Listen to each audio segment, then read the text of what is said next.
सर्वप्रथम मैं आज के इस सम्मेलन में आप सबकी उपस्थिति के लिए आभार व्यक्त करता हूँ। इस संख्या में हमारे प्रेस के मौजूद साथ में उपस्थित हुए आपके कोई इससे संबंधित हों तो हम उन्हें एड्रेस कर सकते हैं। मोटे रूप से मैं थोड़ी बहुत इसकी बैकग्राउंड देना चाहूँगा आपको जो आयोजन किया गया है। जैसा कि इस सेकेंडरी स्टील इंडस्ट्री के बारे में था, सेकेंडरी स्टील लगभग 45% स्टील का उत्पादन करता है, 45% उत्पादन करता है, 50% से अधिक रोजगार देता है। जो स्पेशलिटी स्टील है जिसका उत्पादन हमारे लिए बहुत आवश्यक होता है, जैसे बड़े स्टील प्लांट एक बार स्टील बन जाती है पर उसे जो वैल्यू एडिशन जो होता है उससे स्पेशलिटी स्टील बनती है और उसकी में लागत उस प्रकार के जो संयंत्र होते हैं कितनी लागत लगती है मैं आपको उदाहरण देना चाहूँगा। 1 million ton integrated steel plant को बनाने में लागत लगती है लगभग 6 से 7 हज़ार करोड़। जो CRGO स्टील जैसे हम बात करें जिसकी जो एक स्पेशलिटी स्टील है जिसकी आवश्यकता ट्रांसफार्मर वगैरह में जो इलेक्ट्रिकल चीज़ें होती हैं उनमें लगती है, 1 लाख टन का संयंत्र लगाने में लगभग 3,500 करोड़ लगते हैं। तो आप समझ लीजिए कि कितना एक हैवी कैपिटल इंटेंसिव किस्म का क्षेत्र है। और जो हमारे SSI यूनिट्स हैं ये स्पेशलिटी स्टील बनाते हैं। स्पेशलिटी स्टील हमारा जो ब्लेड होता है, रेजर होता है, उसमें भी लगती है, ऑटोमोबाइल में लगती है, स्पेस में लगती है, छोटे छोटे ऑटोमोटिव पार्ट्स उसमें लगती है। तो बहुत बड़ा योगदान है स्पेशलिटी सेक्टर का। तो वो किस प्रकार से हम उसे और सुदृढ़ बना सकते हैं इस सेक्टर को, उसके लिए हमने आयोजन किया। और उसके साथ साथ जो हमारा फ्यूचर रोड मैप है ग्रीन स्टील बनाने का, तो ग्रीन स्टील बनाने में हम कैसे आगे बढ़ेंगे तो उसके बारे में चर्चा करने के लिए किया। जैसे मोटे रूप में अगर मैं कहूँ तो जैसे प्रधानमंत्री जी ने हमें जो डायरेक्शंस दिए हैं, जो जिस प्रकार की उनकी परिकल्पना है, नंबर 1 हम आत्मनिर्भर हों हर प्रकार की स्टील के लिए। स्पेशलिटी स्टील जिस प्रकार की भी है वो हम उसमें आत्मनिर्भर हों। अगर पिछले साल का हम वो देखें अपना डेटा तो करीब 42,000 करोड़ का हमारा स्टील का इम्पोर्ट हुआ। तो हालांकि हम This is which year, sir? Sorry, but which year, sir? Fiscal year or calendar year? When we talk of year, it's always a fiscal year. Okay. It's always a fiscal year. Okay. So this is what the steel industry is, and especially steel sector है. And last year, as I mentioned, we imported steel worth 42,000 crore. We are the second largest producer of steel in the world, and we are net exporter.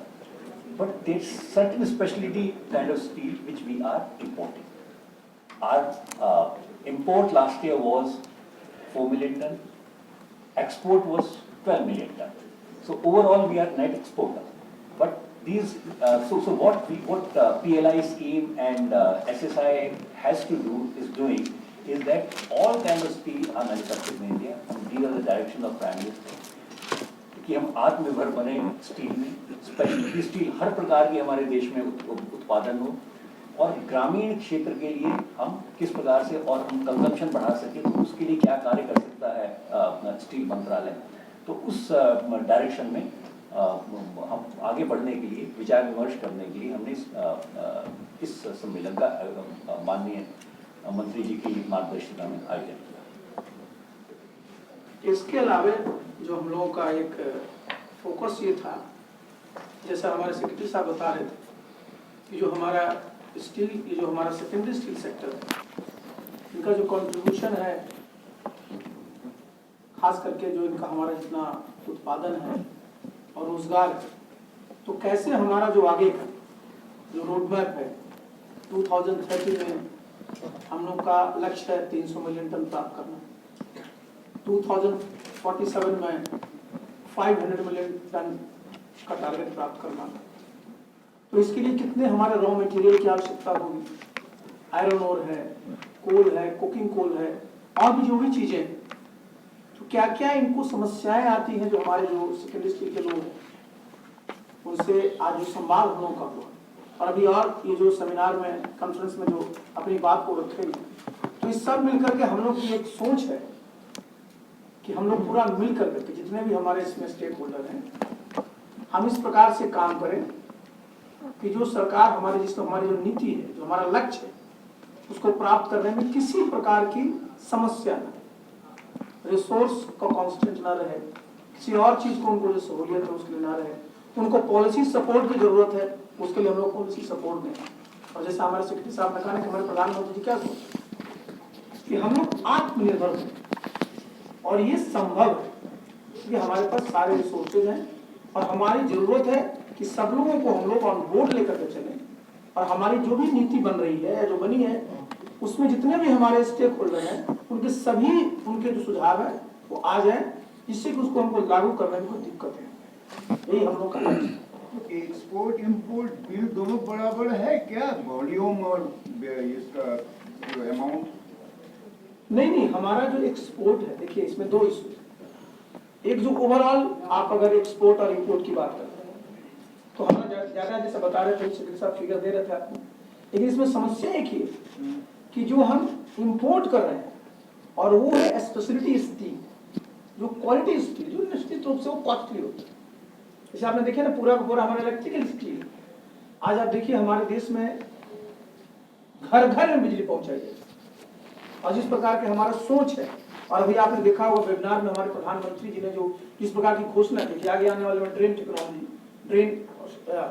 Drone हम लोग इतना वो करेंगे, space का हमारा जितना है, तो इसमें हमको जिस प्रकार की स्टील की आवश्यकता, ऑटोमोबाइल जो हमारा ऑटोमोबाइल सेक्टर है, हमारा स्पेस का सेक्टर है, हमारा डिफेंस का सेक्टर है, जो आज हम बाहर से ले रहे हैं, तो हम अगर अपनी पूरी टेक्नोलॉजी को हम लोग उसको इम्प्रूव कर लें, इसमें जो इन्वेस्टमेंट लाना है अगर हम प्राइवेट से आ जाए और हम लोग उनको मदद कर दें, तो निश्चित रूप से जो हमारा जिस चीज को हम इंपोर्ट कर रहे हैं, स्पेशलिटी स्टील को, उसको तो हम कर्टेल कर ही पाएंगे, हम लोग स्पेशलिटी स्टील को एक्सपोर्ट भी करें। सर अभी स्पेशलिटी स्टील में आपका उसका प्रोडक्शन कितना है और डिमांड और प्रोडक्शन में क्या कितना गैप है?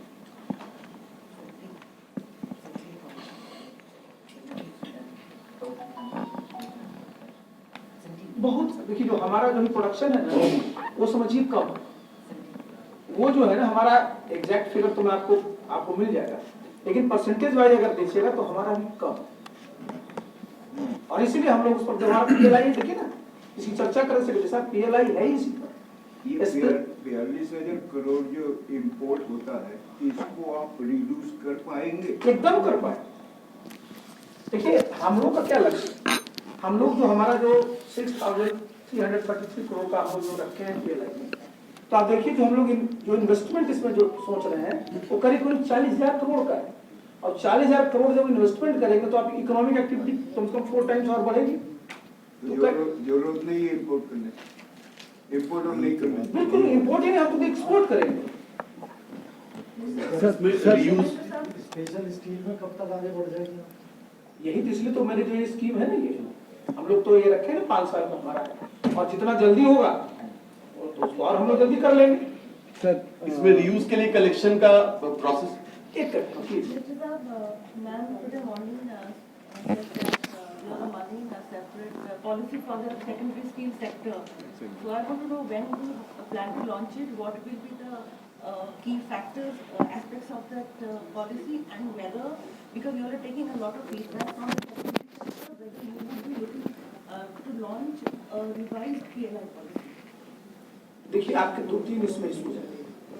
आपने देखा कि हमारा एक नेशनल स्टील पॉलिसी 2017 का, वो हमारा एक ओवरऑल जो हमारा अम्ब्रेला है, लेकिन हम लोगों ने देखा कि इसमें जो हमारा जो स्टील में सेकेंडरी स्टील सेक्टर है, इसमें क्या है कि 2,400 से भी ज्यादा हमारी यूनिट्स, तो हम लोग को लगा कि थोड़ा, क्योंकि उनका 45% उनका कंट्रीब्यूशन है, तो उनकी भी क्या क्या चीजों आवश्यकता होगी, उसके लिए क्या पॉलिसी सपोर्ट चाहिए।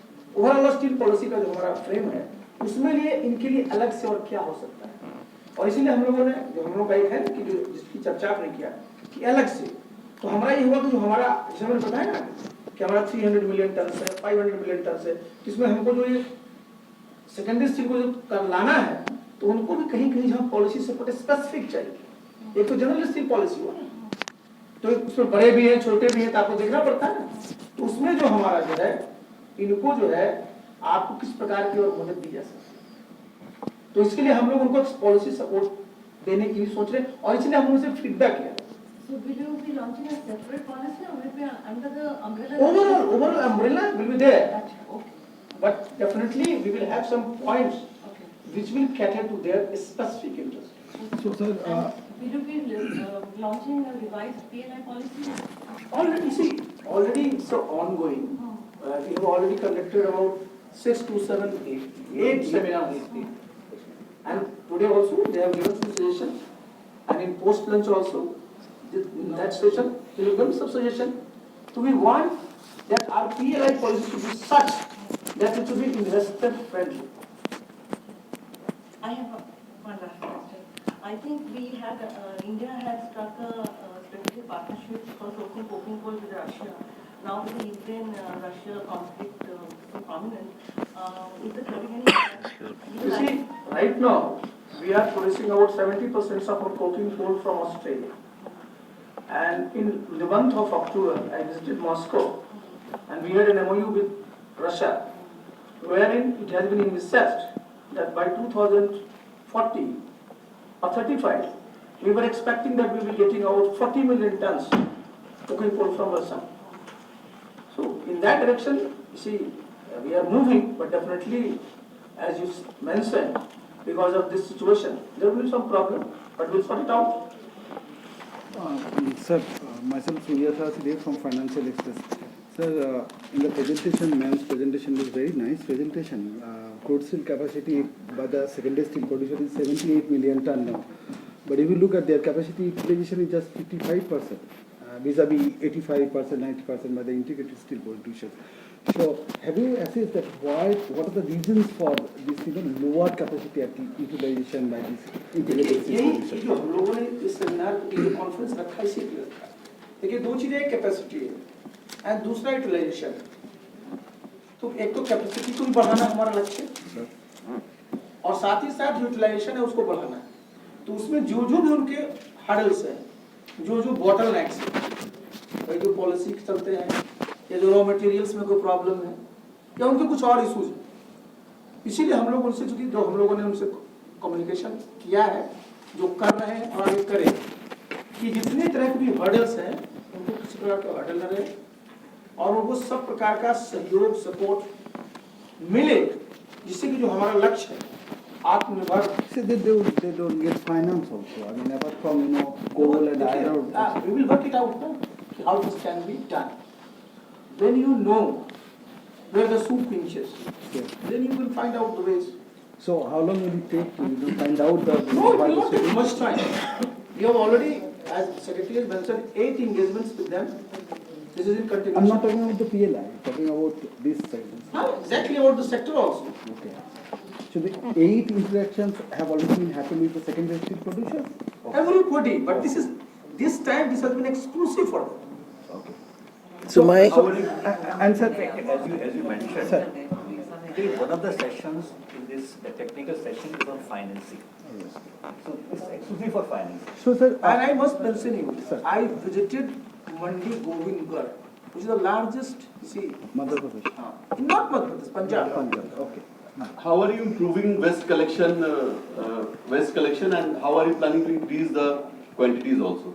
देखिए आपने ठीक बात रखी है, जो हमारा ये जो आपने स्क्रैप पर खास करके रखा है, और अभी तो देखिए स्क्रैप हम सिर्फ यूज कर रहे हैं इन प्लेस ऑफ आयरन ओर।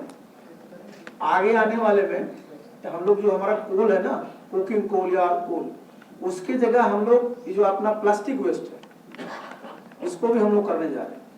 उस पर हम लोग की बैठकें हो चुकी हैं और इसी प्रकार का हम एक नेशनल कॉन्फ्रेंस उस पर भी करने जा रहे हैं। जो हमारा जो ये आप देखते होंगे कि आज की तारीख में जहां भी जाइए प्लास्टिक प्लास्टिक प्लास्टिक, और प्लास्टिक का आज तक फाइनल डिस्पोजल नहीं हो पाता है। आप जो बिल्कुल कहते हैं ना कि वन टाइम यूज वाला जो प्लास्टिक है उसके बाद आप नहीं डिस्पोजल कर पाते हैं, लेकिन स्टील में ही, स्टील के मैन्युफैक्चर में प्लास्टिक का फाइनल डिस्पोजल होता है। और अपने देश में अभी आज की तारीख में करीब 20 मिलियन टन जो है जो हमारा प्लास्टिक का गार्बेज रहता है, तो अगर हम लोग 10% भी अगर उसका ले लेंगे तो आप समझिए कि win win situation for everybody. जो आज लोग कहते हैं कि हम लोग साहब आयरन एज में रहे तो हम लोग इस एज में रहे, मजाक में लोग कहते हैं कि हम लोग आज प्लास्टिक एज में रहते हैं, जहाँ जाइए प्लास्टिक प्लास्टिक प्लास्टिक। ये प्लास्टिक जो हमारे लिए बहुत बड़ा समझिए साफ हो चुका था, जहाँ भी जाइए आप जितने भी शहरों में जाइए, शहरों में सब नाला छोड़ रहे। तो आज वो देखिए हमारे लिए जो हमारे प्रधानमंत्री जी सोच है ना, वेस्ट टू वेल्थ। तो जैसे हमारे आप देखते हैं ना, आपके जो जितने भी स्क्रैप हमारे जहां भी आप देखते हो किसी प्रकार का मेटल उसमें आयरन है, किसी प्रकार का मेटल, वो सब बिक जाता है, कहीं मिलेगा आपको। तो ये कि ये बहुत बड़ा हमारे लिए उपयोग हो जाएगा। और एंड ऑफ लाइफ व्हीकल जो हमारी पॉलिसी गवर्नमेंट ने लाई है उससे भी काफी हमारा स्क्रैप मिलेगा। और आगे आने वाले समय में देखिएगा कि धीरे धीरे हमको आयरन ओर की हमको जरूरत कम पड़ेगी, तो हमारे पास ज्यादा इसकी जानी पड़ेगी, तो हमारे लिए और भी एनवायरमेंट फ्रेंडली होगा। So my question, so my name is Sanjay Agarwal. My question, I have watched the steel industry from very long. So जो आप लोग आत्मनिर्भर भारत की बात कर रहे हैं, the issues which have been discussed and which are there in my mind, one is cartelization एक हो गए, जो स्टील लेवल प्लेइंग फील्ड नहीं है। अगर आप टाटा स्टील ले रहे हैं, उत्तम गैल्वेल ले रहे हैं, Jindal steel, they are all present now. They are जब ऑटोमोबाइल को वो स्टील सप्लाई कर रहे हैं या किसी भी इंडस्ट्री में दे रहे हैं, so there is a big discrepancy. And दूसरा जो तिवारी जी ने बोला that to reach the coal they have to put that, वो जो अपना रेलवे लाइन लगा लें, मेरी गोल्ड राउंड लगा लें। So there are so many issues. और इम्पोर्ट्स अभी हम लोग अगर वो इकोनॉमी को ग्रो कर रहे हैं तो उसमें आप लोग को जैसे एक कंपटीशन कमीशन है, पहले MRTPC था, तो वो इम्प्लीमेंट करना पड़ेगा। If I'm buying Tata Steel at 40 rupees for construction and other ones are selling at 60 rupees, तो डिस्क्रिपेंसी बहुत है ना सर, तो वो कैसे करेंगे आप लोग? देखिए एक चीज आपने जो बोला ना फर्टिलाइजेशन, तो हमारे यहाँ प्लेयर्स बहुत हैं, जैसे आपने नाम लिया उन लोगों की संख्या है 6-7 तो लोग हैं, फिर हमारा गवर्नमेंट का भी है। और हमने बताया ना कि आज हमारे 2400 से ज्यादा हमारे स्मॉल स्केल जो सेकेंडरी स्टील वाले हैं सारे। और आपने ये भी बताया कि जो एक व्यवस्था है कि कहीं कार्टेल की बात होती है तो CCI। तो देखिए हम लोग का ये पूरा का पूरा एक जो कही ना प्रयास है कि अपने यहाँ हम लोग इस प्रकार का जो एकदम बिल्कुल इन्वायरमेंट बनाए, इसमें इंडस्ट्री भी अपना जो है इन्वेस्ट करे, जिससे हमारा प्रोडक्शन बढ़े, जिससे कि हमारा ओवरऑल किसी प्रकार का हमारा डिपेंडेंस बाहर न रहे, हम आत्मनिर्भर बन जाए। और जो आप जिस बात की चर्चा कर रहे हैं कि हम लोग इस प्रकार का जो है इंस्टीट्यूशनल फ्रेमवर्क बना दें, कहीं भी कार्टेलाइजेशन की संभावना कम है। Sir, prices for steel is increasing, especially in the context of Russia steel sales. So, do you see it is acting as a deterrent, especially after a post-pandemic for the economic recovery or for the sector? And number two, are you in discussion with the industry to keep prices under control, or they have approached you? देखिए 2-3 बातें आपने कही। आप जानते हैं कि 1991 के पहले ये पूरा का पूरा जो स्टील का सेक्टर था कंट्रोल सेक्टर, 1991 का ये पूरा आप जानते हैं कि ये खोला गया। अब ये डीरेगुलेटेड सेक्टर है, और बाई एंड लार्ज जहाँ डीरेगुलेटेड सेक्टर होता है वहाँ डिमांड एंड सप्लाई जो है वो डिटरमिन करता है। और जो स्टील है आप जानते हैं इसका जो नेचर है वो साइक्लिक नेचर है, कुछ साल जो प्रॉफिट उसके बाद सीधा लॉस बन गया। पैंडेमिक के चलते आपने देखा होगा कि वर्ल्ड ओवर ग्लोबली जो है उसका प्रोडक्शन है, चाहे वो रॉ मटेरियल का या फाइनल जो प्रोडक्ट्स है उसका कम है, उसके चलते उसके डेफिनेटली उसके प्राइसेस बढ़े। और हमारे जो डोमेस्टिक प्राइस है वो भी इन्फ्लुएंस होता है जो ग्लोबल जो हमारा जो मार्केट है उसके जो प्राइसेस हैं। हालांकि किसी भी समय में जो हमारा अपना जो प्राइस होता है देश में और ग्लोबल जो प्राइस होता है उससे कम है। लेकिन आपने जो बात कही अभी जो यूक्रेन का और जो रशिया का जो चल रहा है उस कंटेक्स्ट में आप जान रहे हैं कि आप अगर आप देखिएगा तो यूक्रेन से भी करीब 15 मिलियन टन और रशिया से भी करीब समझिए 30 से 40 मिलियन टन वो लोग बाहर एक्सपोर्ट कर रहे थे, तो वो तो अफेक्टेड हुआ। चाहे यूरोपियन कंट्रीज हो, यूरोपियन यूनियन हो, अफ्रीकन कंट्रीज हो, या हमारा जो वेस्ट एशिया हो, सब इफेक्ट हुआ है उससे। और वो अगर आप देखेंगे तो प्राइसेस में 5 से 7% का एक फर्क आया है। तो वो तो हमारे हाथ में नहीं है। लेकिन आपने जो एक और बात कही कि आपने जो हमारे इंडस्ट्रीज हैं उनको अप्रोच किया कि नहीं, तो हम लोगों ने उनसे बैठे उसमें हम लोग 4 हमारे मंत्री हम लोग बैठे थे, हमने उनसे बात की थी और उन लोग सहमत भी हुए थे। उसमें भी एक चर्चा हुई थी कि भाई जो हमारा सब के लिए तो नहीं, लेकिन हमारा जो स्मॉल स्केल इंडस्ट्री है इनको मदद करने के लिए हुआ था कि जो भी आपका जिस पर आप एक्सपोर्ट करते हैं उस रेट पर हम लोग उपलब्ध करें। और उसमें जो है करीब करीब समझिए 2 से 2,500 रुपए तक की बात आई थी देने की। तो हम लोग उनसे रहते हैं इसमें, क्योंकि देखिए ओवरऑल हम लोग को दोनों चीज देखना पड़ता है। जैसे मैंने बताया ना कि साइकिल की नेचर है, सेक्टर रेगुलेटेड नहीं है, डिमांड एंड सप्लाई है, तो उस पर भी आप एक सीमा पर ही कर सकते हैं।